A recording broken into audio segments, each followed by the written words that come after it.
अस्सलाम वालेकुम पाकिस्तान। मैं मलिक असलान अमान नहायत अहम पेश रफ्त और चंद बड़ी खबरों के साथ आपकी खिदमत में हाजिर हूँ।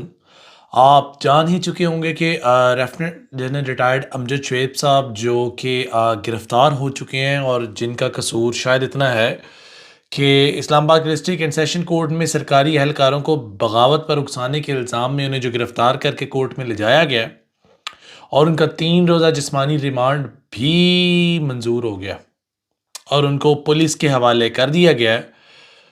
देखिए उन्हें कल सुबह गिरफ़्तार किया गया। अब उन्हें तकरीबन गिरफ़्तार किए हुए 24 घंटे हो चुके हैं और उनके जो थाना रमना से मुकदमा के तफ्तीशी अफसर और प्रोसिक्यूटर अदनान भी अदालत के सामने पेश हुए, जिन्होंने FIR का मतन पढ़कर सुनाया और कहा कि lieutenant general retired Amjad Sheikh पर लगी दफात के तहत 5 साल और 7 साल की सज़ा हो सकती है। उन्होंने कहा कि मुलजिम का फोटोग्रामेटिक और वॉइस मैचिंग टेस्ट करवाना है। देखें, जो बात अमजद शेख साहब ने की है वो एंकर इमरान रियाज के एक निजी शो में उन्होंने की है और उसमें उन्होंने क्लियरली बोला है कि मसलन या मिसाल के तौर पे या फॉर एग्जांपल, और उन्होंने PTI की स्ट्रेटजी के बारे में बात की है। लेकिन मुझे अभी इस बहस में नहीं पढ़ना, मुझे बात यहाँ पे ये करनी है कि आपने FIR तो काट ली, लेकिन अल्लाह का शुक्र है इस दफ़ा एक तब्दीली हुई है FIR के मतन में।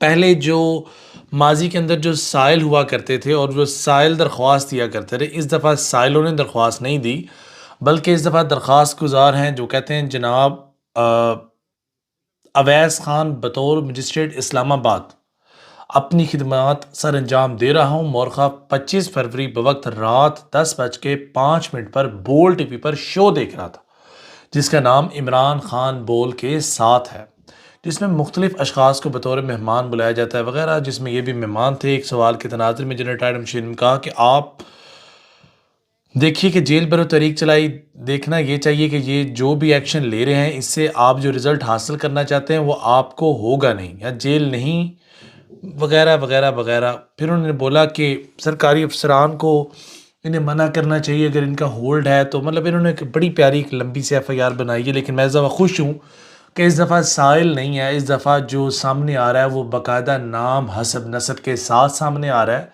ताकि हमें मालूम हो जिनकी दिल आज़ारी हो रही है वो कौन लोग हैं और हमें उनसे बात करना मुखातिब करना भी आसान होगा। देखिए अभी हमें पता है कि जो हमारे ऑनरेबल हैं ये भाईजान हमारे, और इनको बुरा लग गया है जो मजिस्ट्रेट साहब हैं। मेरी इनसे एक मौदबाना गुजारिश है कि आज से 2 दिन पहले 3 दिन पहले सरगोदा में और आज भी मरियम बीबी ने अपना एक पावर शो किया है और मरियम बीबी ने अपने पावर शो के अंदर बड़ी बड़ी प्यारी बातें की और यकीनन यकीनन यकीनन यकीनन इस जलसे के अंदर भी मरियम ने ऐसे अल्फाज बोले हैं जिससे हमारी ऑनरेबल जजेस की दिल आज़ारी हुई होगी। डेफिनेटली ना सिर्फ दिल आज़ारी हुई होगी बल्कि उन्होंने ऐसे इल्ज़ामात लगाए हैं जो तारीख में जिनकी नज़ीर नहीं मिलती। लेकिन मेरा साहिल से दरख्वास्त है, मैं इंशाल्लाह साहिल का ट्विटर हैंडल कोशिश करूँगा अगर मुझे मिल जाए तो, जो मरियम बीबी ने अलकाबात से नवाजा है हमारी जुडिशली को और माजी में, बल्कि फैज़ हमीद के बारे में तो उन्होंने कल भी बड़े नंगे लफ्ज़ों में बोला है। कुछ बातें ऐसी की हैं जो शायद उन्हें नहीं करनी चाहिए थी। लेकिन अब पाकिस्तान मुस्लिम लीग नून के प्लेटफॉर्म से आप क्या एक्सपेक्ट करते हैं, इस पर मुझे मज़ीद बात नहीं करनी। तो अगर मैं बात करूं दिल आज़ारी की, पहले साहिल की दिल आज़ारी होती थी, हमने उस पर बात की। लेकिन अब चूँकि हमें मालूम है कि अवैस खान साहब जो मजिस्ट्रेट इस्लामाबाद हैं उनकी दिल आज़ारी हुई है और बकौल उनके कि रियासत के ख़िलाफ़ एक बगावत की एक चाल चली जा रही है और उनके जो सरगुना है वो lieutenant general retired Amjad Shoaib साहब थे। तो मेरी उनसे मुअद्दबाना गुजारिश है कि अगर आपने रात को 10:05 पर बोल TV देख लिया है तो दिन के वक्त मरियम बीबी ने एक दफ़ा सरगोदा में तकरीर की और एक दफ़ा जो कल तकरीर की आप ये भी सुन लीजिए और इन दोनों तकारीर को आप सुनने के बाद जो आपका जी चाहे आप वो फैसला कीजिए। शायद आपको इनके कंटेंट में भी कोई ऐसी बात मिल जाए जिससे आपको यही तहफ़्फ़ुज़ात हों और यही FIRs की दफ़ार लगवाने में आसानी हो जाए। जुर्म 505 और 153A ते पे पाई जो है ना, ये वाला सेम जुर्म या इससे बढ़कर जुर्म। देखिए मैं आपको ये नहीं कहूँगा कि आप माजी में जाएं क्योंकि शायद आपकी इतनी सर्विस ना हो, तो मैं आपसे रिक्वेस्ट कतई नहीं करूँगा कि आप माजी में जाएं। मौलाना फजलुर रहमान के बयान देखें, नवाज शरीफ के बयान देखें, दीगर लोग, हाँ हमारे जो हैं किंग मेकर जो हैं सियासत के बादशाह जरदारी साहब, उनके बयानात सुन लें, ख्वाजा आसिफ के सुन लें, साद रफ़ीक के सुन लें और दीगर लोगों के बयानात सुन लें, मैं ये नहीं कहूँगा। मैं उनका इतना कीमती वक्त ज़ाया यकीनन नहीं करूँगा। इनफैक्ट हम अपने प्लेटफॉर्म्स के थ्रू वो जो बयानात हैं अपनी टीम के ज़िम्मे हम लगा चुके हैं, वो बयानात वो इकट्ठे हो रहे हैं। मरीम बीबी ने जो इन 2 दिनों में बयानात दिए, हम सिर्फ उस पर बात करेंगे।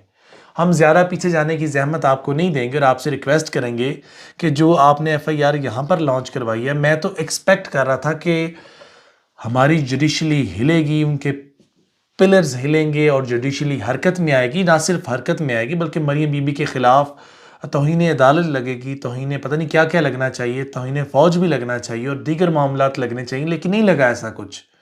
ना सिर्फ ये चीज़ें नहीं लगी बल्कि कल फिर मरियम बीबी ने वही बातें कर दी जो बारहा कहती आ रही हैं। लेकिन हम बार बार बात करते हैं, किताब कब तक रहेगी सादा, कभी तो आगाज़ बाब होगा, कि बस्ती जिन्होंने उजाड़ डाली कभी तो उनसे सवाल होगा। तो माजी के अंदर देखें, कल 27 फरवरी थी।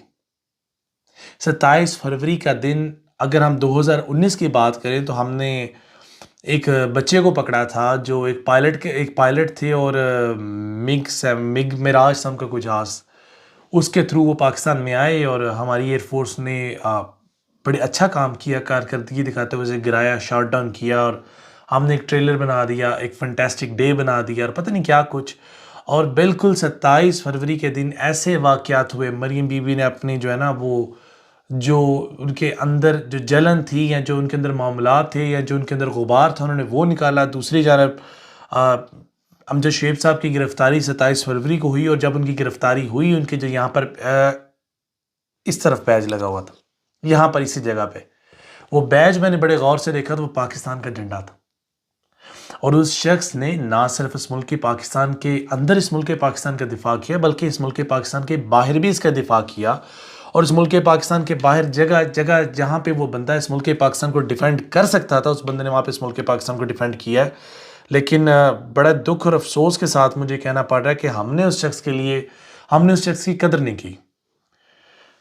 अल्लाह पाकिस्तान का हामी नासर हो। बाकी दूसरी जानब जो मरियम बीबी ने किया, पहले नवाज शरीफ बरी होंगे, गॉड फादर और सिजिलियन माफिया के लेबल वापस लिए जाएंगे, फिर इलेक्शन होंगे। मरियम बीबी आप कौन है? ना आप जज हैं, ना आप ज्यूरी हैं, ना आप वजीर आज़म हैं, ना आप वजीर आला हैं, ना आपके पास कोई सरकारी योद्धा है, ना आप एक MP हैं, ना आप एक काउंसलर हैं, ना आप एक MNA हैं, ना आपके पास एक चेयरमैन का होता है।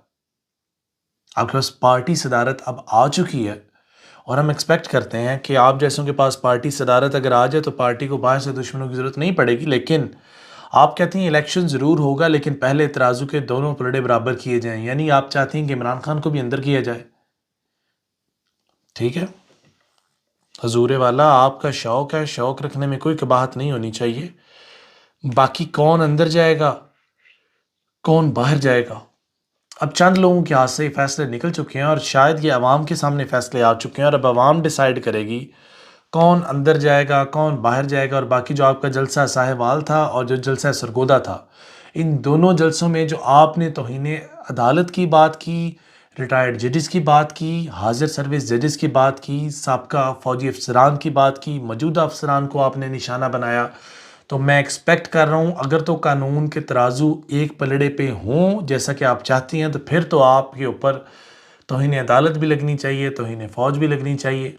और अगर ये तराजू एक जैसे नहीं है तो फिर बीबी आप पे कुछ भी नहीं लगेगा, आप बेफिक्र हो जाएं, आपका कोई बाल भी बीका नहीं कर पाएगा। आप मुतमिन होकर घर जाएं और ऐसे 10 जलसे और कर दें, आपको कोई पूछेगा भी नहीं। और शायद आप जानती हैं कोई पैदा ही नहीं हुआ आपको पूछने वाला, ना किसी की जुर्रत है ना किसी की जसारत है जो आपके साथ खड़ा हो, आपके सामने खड़ा हो और आपको पूछ सके।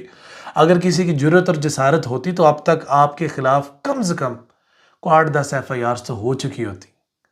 लोग तो इतनी सी बात करते हैं, 10-15 FIRs मजाक में बन जाती हैं और मुल्क पाकिस्तान के तमाम कोनों में FIRs लॉन्च हो जाती हैं और कभी ना थमने वाला एक सिलसिला शुरू हो जाता है। और एक माशाल्लाह आप हैं, माजी के बयानात उठा लें, मौजूदा बयानात उठा लें, हाजिर सर्विस अफसरान, बड़े बड़े अफसरान के ख़िलाफ़ आपने मुहाज़रा की लेकिन आपका कोई बाल भी का नहीं कर सका, तो इससे हमें यकीनन आपकी ताकत का अंदाज़ा हो रहा। बाकी